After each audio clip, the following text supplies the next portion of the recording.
Next product వచ్చేసి ultra wash అనమాట. మనం ఇది బట్టలకి యూజ్ చేయొచ్చు. ఎలాంటి మొండి మరకలైనా వెళ్ళిపోతాయి. ఇప్పుడు మొండి మరక ఎట్లా వెళ్తుందో కూడా నేను డెమో చూపిస్తాను. ఇది వాషింగ్ మిషన్లో అయినా వాడచ్చు. లేదు వాషింగ్ మిషన్ లేకపోతే మనకు బకెట్లో కొంతసేపు నానబెట్టి వాష్ చేసుకున్న వైట్ అండ్ వైట్ షేడ్స్ ఉంటాయి కదా, ఇక్కడ కాలర్ దగ్గర బాగా బ్లాక్నెస్ ఉంటాయి, అవన్నీ వెళ్ళిపోతాయి. ఇప్పుడు మరి దీని డెమో కూడా చూపిస్తాను, ఎందుకంటే ప్రతి ఒక్కరికి తెలియాలి. ఇలా చూపిస్తే ఖచ్చితంగా ప్రతి ఒక్కరికి ప్రోడక్ట్ వాల్యూ తెలుస్తుంది ఫస్ట్ ఆఫ్ ఆల్. కాబట్టి ప్రతి ఒక్కరికి ఇట్లా డెమో చూపించండి. మీ ముందే ఓపెన్ చేస్తున్నాం. సో ఈ వైట్ క్లాత్ తీసుకున్నా ఎందుకంటే మనకు కనిపించడానికి. బ్లూ లేదా తీస్తా.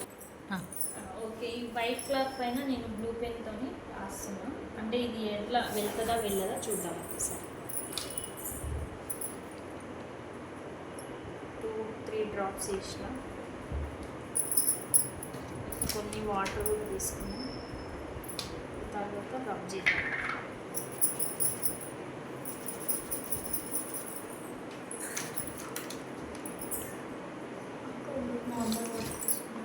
పర్లేదు.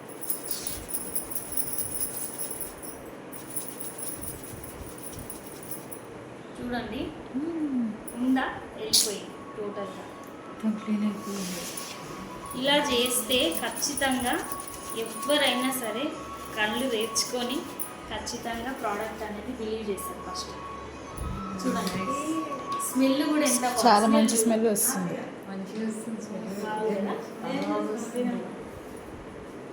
ఇంకా వేరే ఎక్స్ట్రా మనకి కంఫర్ట్ అలాంటి అవసరమే లేదు. డైరెక్ట్ యూజ్ చేసుకోవచ్చు. ఇంత బాగా క్లీన్ అవుతుంది. అంటే వేరే వాటితో కూడా బాగు. సో అంటే ఎక్కువ రబ్ కూడా అవసరం లేదు. ఇంకా మరి ఇప్పుడే ఫ్రెష్గా మనం పెళ్ళిని గీసినాం, వెంబడే వేసేసినాం, పోయింది. ఒకవేళ చాలా రోజుల నుంచి మరకలు ఉన్నాయి, పోతాయో పోవో అనే డౌట్ కూడా అవసరం లేదు. ఒక 15 మినిట్స్ 10 to 15 మినిట్స్ మీరు నానబెట్టి తర్వాత బ్రష్ చేస్తే క్లియర్గా వెళ్ళిపోతుంది. ప్రతి ఒక్క లేడీకి మీరు హెల్ప్ చేసిన వాళ్ళు అవుతారు. ఎగ్జాక్ట్లీ 100%. ప్రతి ఒక్కరికి అంటే శ్రమ లేకుండా పని అయిపోతుంది. అదే మనకు కావాల్సింది కూడా అదే. ఇంట్లో లేడీస్కి కష్టం లేకుండా పని కంప్లీట్ అయిపోతుంది. ఇలాంటి ప్రోడక్ట్స్ ప్రతి ఒక్కరు మనకి హాని చేయని. చాలామందికి ఇక్కడ చేతులన్నీ రఫ్గా అవ్వడం, వైట్గా కనిపిస్తుంది బట్టలు విరిగిన తర్వాత. అలాంటి ప్రాబ్లం కూడా రాదు. ఎలా ఉందో నెయిల్స్ కూడా విరిగిపో. నా నెయిల్స్ అయితే ఇంతకుముందు అసలు నెయిల్స్ ఇలా రాకపోతుండే, విరిగిపోతుండే ఎంబడే. కానీ ఇప్పుడు ఆ ప్రాబ్లం లేదు. ఎందుకు అంటే నేను ఈ ప్రోడక్ట్స్